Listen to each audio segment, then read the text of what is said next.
Ramadan, Ramadan, Ramadan, Ramadan, Ramadan. Turabandanya rero ku gice gira gatandatu ku bintu vyonona amafungo hamwe n'ibindi bitonona amafungo y'umuntu. Sheikh Fawzani hafizahullah yarabandanije atubwira ati walau tara ila halqihi ghubarun aw dhubabun, ati mu gihe rero byoshika umuntu ariko ararengana agaca mu ivumbi akaza kumva ivumbi rigeze mu mihogo, cyangwa se agakoko dufata nk'agatuku cyangwa isazi yawe ukaza kuyumvira mu mihogo yamaze gushikayo, ati rero mw'ico gihe lam yu'athil ala siyamihi, ibyo ntacyo byica ku mafungo y'umuntu. Amafungo yawe aguma ari hahandi.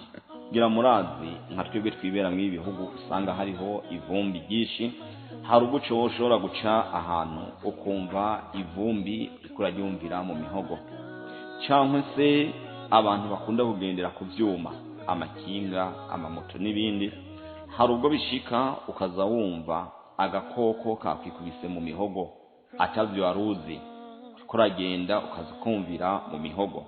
Ati none ico gihe byoca bigenda gute? Ico gihe ubandanya ufunze kajya gakoko ntaco byica cyangwa se ntaco konona ku mafungo yiwawe.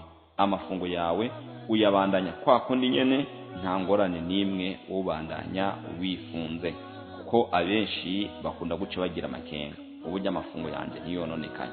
Oya, humura, amafungo yawe abakiri handi nyene, bandanya wifunga kajya gakoko ntaco kakwiciye, kubera ko ntiwakamize nibigira nkana, ntikinjiye mu kanwa nibigira nkana, ni accident yakuguyeko, ni sanganya yagushikiye, uza kwiyumva cyangwa se uza kwisanga kamaze kugera mu mihogo. Kuri ubwo rero ntaco byonona ku mafungo yiwawe. Iki rero cari gice kigira gatandatu kijanye n'ibintu vyonona amafungo hamwe n'ibindi bitonona amafungo. Ramadan, Ramadan, Ramadan, Ramadan.